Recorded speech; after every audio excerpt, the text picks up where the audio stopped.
कभी आप ऐसा सोचते हैं मैम कि अगर मुझे वो इंटरव्यू के लिए कोई जाने देता, अगर मुझे वो कॉर्पोरेट जॉब मिल जाता, शायद मैं आज शहर में होती, मेरा जिंदगी कैसे नहीं होता? सर, कभी ऐसा लगता नहीं, है? बहुत बार नहीं लगा, क्योंकि मैंने पहले भी बोला, जब मैं एग्रीकल्चर में काम करते जा रही थी तो मेरी बेटी ने मुझे एक बात कहा, क्या मम्मी, पापा ने जॉब करने के लिए मना किया, तुमने क्यों छोड़ा? तुम एजुकेटेड थी, एक इंडिपेंडेंट डिसीजन लेके तुम इंडिपेंडेंट रह सकती थी, तुमने ये एग्रीकल्चर को क्यों चुना? यहाँ पर तुम कहती हो बारिश नहीं आया, बारिश ज़्यादा आ गया, लेबर भाग गया, एक्सपेक्टेड प्राइस नहीं मिला, हम 6 को बढ़े नहीं, 3 को उतरे नहीं, ऐसा ज़िंदगी देने के लिए तुमने हमको जन्म क्यों दिया? ऐसा मेरी बेटी ने मुझे बात किया था।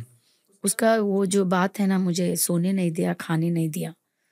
मेरी बेटी को मुझे आंसर देना था, इसीलिए मैंने 8 एकड़ में 1 इंच पानी के साथ 45 डिग्री टेम्परेचर में आज 7,000 के ऊपर मैंने झाड़ ग्रो किया है सर।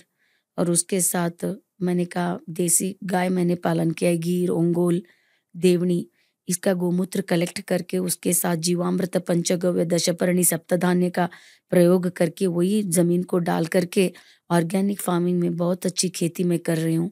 इसके साथ मैंने कहा शीप्स मैंने पालन किया है 40 to 50, और उसके साथ मैंने कहा पोल्ट्री मैंने किया है, और उसके साथ मैंने बी कीपिंग किया है, उसके साथ मैंने खुद मेरा नर्सरी रन किया है।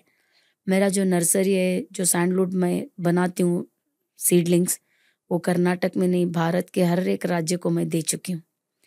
तब मेरी बेटी आई और उसने कहा मम्मी सॉरी, मैं ऊपर नहीं उठी क्योंकि बहुत बड़ा बात उसने कहा था मुझे। फिर एक स्टेप वो आगे आई और उसने बोला मम्मी, मुझे भी 10 एकड़ खेत वाले को ही शादी करके दो, तुमसे भी बड़ा नाम करूंगी, मैं भी एग्रीकल्चर में काम करूंगी। क्या बात है! ये बहुत बड़ी बात क्यों होती है जब हमारे बच्चे हम जो काम करते हैं उसको सराहते हैं और हमको रोल मॉडल करते हैं, तो मुझे नहीं, भारत के हर एक किसान को बहुत प्राउड लगता है, क्योंकि कोई भी किसान बनना नहीं चाहता।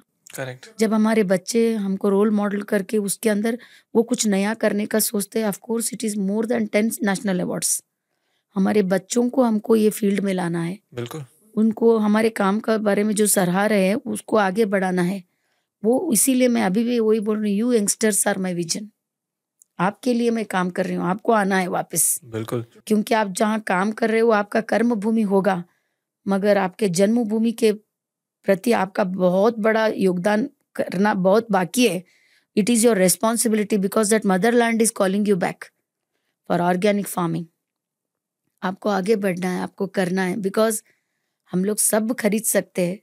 केमिकल फार्मिंग करके कैंसर एडिक्ट होके, हार्ट अटैक होके, बीपी शुगर होके कितने लोग मर रहे, कितने लोग अपना कमाया हुआ पैसा पूरा हॉस्पिटल को डाल रहे हैं, क्योंकि रूट इज नॉट गुड।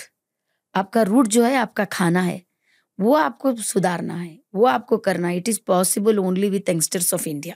बिल्कुल, आई 100% एग्री।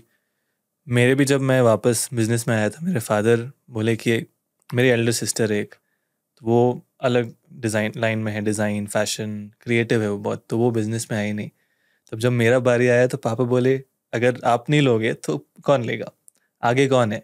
ठीक उसी प्रकार आप एक किसान हैं, भारत में हर कोई किसान है, किसान को एंटरप्रेन्योर है, किसान एक बिजनेस मैन या बिजनेस वुमेन है।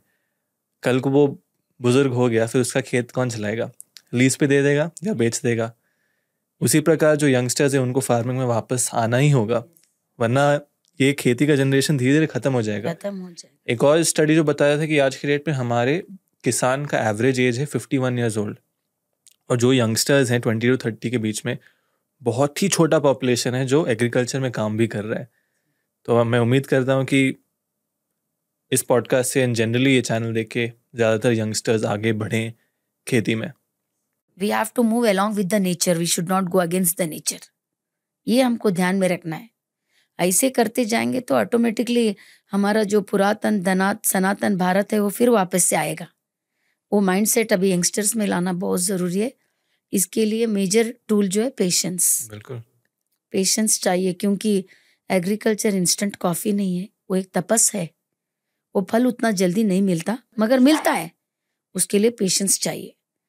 मैं अभी भी आपको बोलती हूँ, जो लेट आता है वो बहुत दिन तक रुकता है, जो जल्दी आता है वो जल्दी चला जाता है, वो आपको रियलाइज करना है यंगस्टर्स को।